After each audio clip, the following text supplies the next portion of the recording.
My name is ખુશ્બુ સવસાણી. મારો subject છે basic mathematics diploma semester 1. આજે આપણે ભણશું ચેપ્ટર 1 લઘુગુણક, ઇંગ્લિશમાં લોગેરિધમ. ચેપ્ટર 1 લઘુગુણક લોગેરિધમ. ડેફિનેશન ઓફ લોગેરિધમ એટલે વ્યાખ્યા છે લઘુગુણકની. જો a ગ્રેટર ધેન 0 એટલે 0 કરતાં એ મોટો હોવો જોઈએ. 0 કરતાં મોટો એટલે 1 2 3 4 5 6 અપ ટુ અને એ નોટ ઇક્વલ ટુ 1 હોવો જોઈએ. એ 1 ના હોવો જોઈએ. અને a રેસ ટુ x બરાબર n છે, એક્સપોનેન્શિયલ ફંક્શન છે. a રેસ ટુ x બરાબર n હોય તો x ને n નું a ના આધારનું લઘુગુણક કહેવાય છે. હવે x છે એ શું છે? x છે એ લઘુગુણક છે અને n છે એ નેચરલ નંબર છે. નેચરલ નંબર એટલે 1 2 3 4 5 6 અને a છે એ આધાર છે એટલે બેઝ છે. તેને x બરાબર log n બેઝ a દ્વારા દર્શાવાય છે.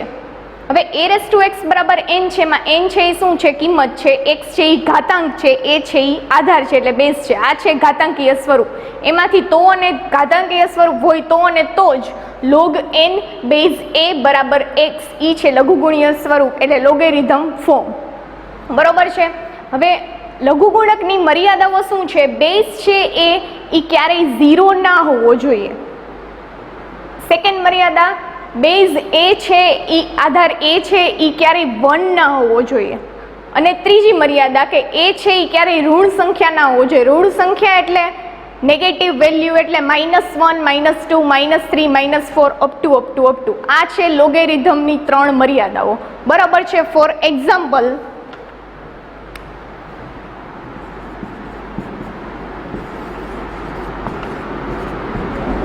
log n બેઝ 2 બરાબર 3 છે તો આપણે n ની વેલ્યુ ફાઇન્ડ કરવી છે. તો કેવી રીતના? આ લઘુગુણ્યકીય સ્વરૂપમાંથી આ ઘાતાંકીય સ્વરૂપમાં લઈ જવા માટે શું કરવું પડશે? આ n ની વેલ્યુ ફાઇન્ડ કરવી છે તો n ને લેફ્ટ હેન્ડ સાઈડ લઈ જવાનું. બરાબર છે. પછી બેઝ છે એ રાઈટ હેન્ડ સાઈડ વહી જશે અને રાઈટ હેન્ડ સાઈડ જે ટર્મ છે x એ બેઝના ઘાતાંકમાં આવી જશે. એટલે શું? જે ફાઇન્ડ કરવાનું છે n એ લેફ્ટ હેન્ડ સાઈડ વહી જશે.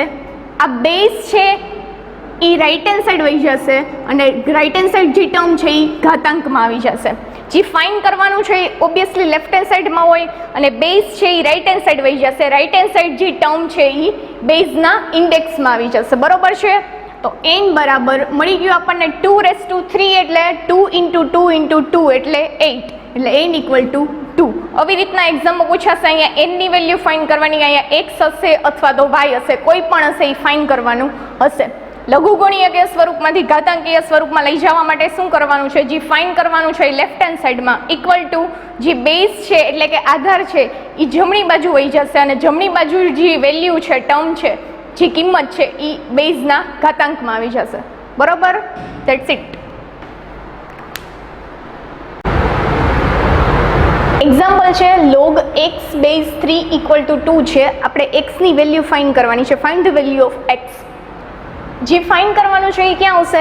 લેફ્ટ હેન્ડ સાઈડમાં. ઇક્વલ ટુ બેઝ શું છે? અહીંયા 3 એટલે બેઝ ક્યાં વયો જશે? રાઈટ હેન્ડ સાઈડ અને રાઈટ હેન્ડ સાઈડ જે ટર્મ છે એ બેઝના ઇન્ડેક્સમાં આવી જશે એટલે આધારના ઘાતાંકમાં આવી જશે. તો x બરાબર શું થયું? 3 નો સ્ક્વેર. 3 સ્ક્વેર એટલે 3 × 3 એટલે x બરાબર 9. Second example, log y base 4 equal to 2 છે. તો શું ફાઇન્ડ કરવાનું છે? y ની વેલ્યુ ફાઇન્ડ કરવાની છે. તો y ઇક્વલ ટુ બેઝ છે એ જમણી બાજુ વહી જશે. જમણી બાજુ જે ટર્મ છે એ બેઝના ઘાતાંકમાં આવી જશે એટલે બેઝ છે એ રાઈટ હેન્ડ સાઈડ વહી જશે. રાઈટ હેન્ડ સાઈડ જે વેલ્યુ છે એ બેઝના ઇન્ડેક્સમાં આવી જશે એટલે y equal to 4⁵2.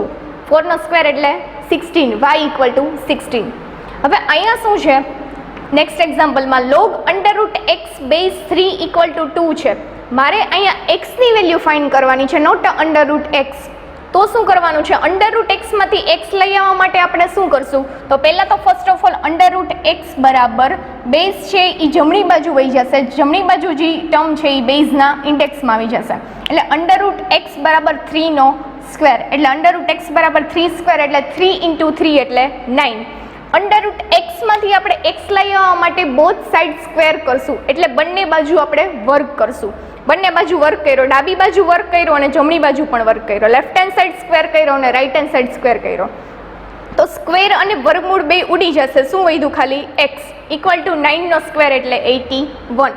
Under root એક્સમાંથી x લઈ આવવા માટે બોથ સાઈડ શું કરશું? સ્ક્વેર.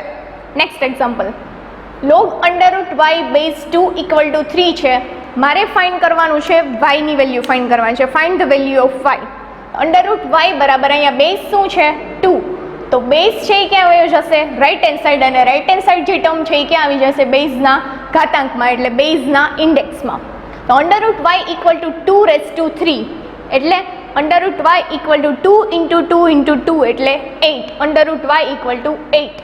અંડરરૂટ વાય અહીંયા આવ્યું છે, મારે વાય ફાઇન્ડ કરવાનું છે, તો બોથ સાઈડ સ્ક્વેર કરીશ એટલે બંને બાજુ વર્ક કરીશ. ડાબી બાજુ વર્ક કરીશ અને જમણી બાજુ પણ વર્ક કરીશ. બંને બાજુ વર્ક કર્યો. અંડરરૂટ વાયનો હોલ સ્ક્વેર ઇક્વલ ટુ 8નો સ્ક્વેર. અહીંયા સ્ક્વેર અને વર્ગમૂળ બે ઉડી જશે એટલે શું વધ્યું? વાય ઇક્વલ ટુ 8નો સ્ક્વેર એટલે 64. Next example, log under root X base 5 equal to 2 છે. મારે ફાઇન્ડ કરવાનું છે એક્સની વેલ્યુ. તો અંડરરૂટ એક્સ બરાબર બેઝ શું છે? 5 છે. તો 5 ક્યાં આવી જશે? જમણી બાજુ. જમણી બાજુ જે ટર્મ છે એ 5ના ઇન્ડેક્સમાં એટલે બેઝના ઇન્ડેક્સમાં આવી જશે. તો અંડરરૂટ એક્સ બરાબર 5નો સ્ક્વેર એટલે 25. અંડરરૂટ એક્સમાંથી એક્સ કરવા માટે શું કરીશ? બોથ સાઈડ સ્ક્વેર કરીશ એટલે બંને બાજુ વર્ક કરીશ. ડાબી બાજુનો વર્ક કર્યો અને જમણી બાજુનો વર્ક કર્યો. અંડરરૂટ એક્સનો whole square is equal to 25નો હોલ સ્ક્વેર. સ્ક્વેર અને વર્ગમૂળ બે ઉડી ગયું. હું વધ્યું? એક્સ ઇક્વલ ટુ 25નો હોલ સ્ક્વેર એટલે 625. આ અંડરરૂટ એક્સની કિંમત, અંડરરૂટ વાયની કિંમત અથવા એનની વેલ્યુ જે ફાઇન્ડ કરવાનું છે એ MCQમાં એક્ઝામમાં પૂછાશે. નેક્સ્ટ ટોપિક, લઘુગુણકના નિયમો. લઘુગુણકના 4 નિયમો છે. એ 4 નિયમો તમારે કરવાના છે. આના ઉપરથી બધા એક્ઝામ્પલ આવશે. ફર્સ્ટ નિયમ છે log into XY base A. કોઈ પણ બે વેલ્યુ મલ્ટીપ્લાયમાં હોય, કોઈ પણ બે કિંમત ગુણાકારમાં હોય તો એને સરવાળામાં લખાય. લઘુગુણકનો પહેલો નિયમ, rules of logarithm. Log XY base A equal to log X base A plus log Y base A. કોઈ પણ બે વેલ્યુ ગુણાકારમાં છે અને લોગ છે તો એને સરવાળામાં લખાય. લઘુગુણકનો પહેલો નિયમ. ફોર એક્ઝામ્પલ શું છે? લોગ 6 બેઝ A છે તો 6ને હું લખીશ 2 × 3 એટલે લોગ 2 × 3 બેઝ A. આ 2 × 3 કેમાં છે? મલ્ટીપ્લાયમાં છે એટલે ગુણાકારમાં છે, અને લોગ છે. ગુણાકારમાં હોય અને લોગ હોય તો પહેલો નિયમ કેમાં લખાય? સરવાળામાં. એટલે log 2 base A plus log 3 base A. બરોબર છે. સેકન્ડ નિયમ શું છે? લોગ x/y બેઝ A છે. ભાગાકારનો નિયમ છે આ. કોઈ પણ બે ટર્મ ભાગાકારમાં હોય, કોઈ પણ બે વેલ્યુ ડિવિઝનમાં હોય અને લોગ હોય તો એને માઇનસમાં લખાય એટલે બાદબાકીમાં લખાય. ભાગાકારનો નિયમ છે log x/y base A equal to log x base A minus log y base A. આ છે ભાગાકારનો નિયમ. Four example, log 7/5 base A છે. 7/5 કેમાં છે? ડિવિઝનમાં છે એટલે ગુજરાતીમાં ભાગાકારમાં છે, અને લોગ છે તો કેમાં લખાશે? માઇનસમાં. Log 7/5 base A equal to log 7 base A minus log 5 base A. બરોબર છે. ત્રીજો નિયમ છે ઘાતાંકનો નિયમ એટલે rules of index. Log x⁻n base A છે તો ઘાત જી છે એટલે એક્સની જે પાવર છે એટલે એક્સનું જે ઇન્ડેક્સ છે એ ક્યાં આવી જશે? આગળ. બાકી બધું એમનેમ. લોગ x⁻n બેઝ A છે તો n છે એ ઘાતાંક છે એટલે પાવર છે એક્સની એ ક્યાં આવી જશે? n આગળ આવી જશે. બાકી બધું એમનેમ. તો n × log x base A. For example, log 3⁻², 3નો સ્ક્વેર બેઝ A છે તો અહીંયા 3ની પાવર કેટલી છે? 2 એટલે 3નું ઇન્ડેક્સ કેટલું છે? 2. જે પાવર છે એ ક્યાં આવી જશે? આગળ. તો 2 × લોગ 3 બેઝ A. ઘાતાંકનો નિયમ શું છે? જે ઉપર ઘાત હોય આગળ આવી જાય, બાકી બધું એમનેમ. ચોથો નિયમ છે આધાર પરિવર્તનનો નિયમ, ઇંગ્લિશમાં change of base. Change of base શું છે? Log x base y equal to log x/લોગ y. શું છે? જે બેઝ છે એ ક્યાં લખવાનું છે? છેદમાં એટલે ડિનોમિનેટરમાં. ફોર એક્ઝામ્પલ શું છે? Log 3 base 2 equal to log 3/લોગ 2. બીજો એક એક્ઝામ્પલ છે લોગ 5 બેઝ 4 હોય તો log 5 ના છેદમાં log 4. અહીંયા બેઝ પછી તમારે જે લખવું હોય ક્વેશ્ચનમાં જે આપેલો હોય એ લખવાનો.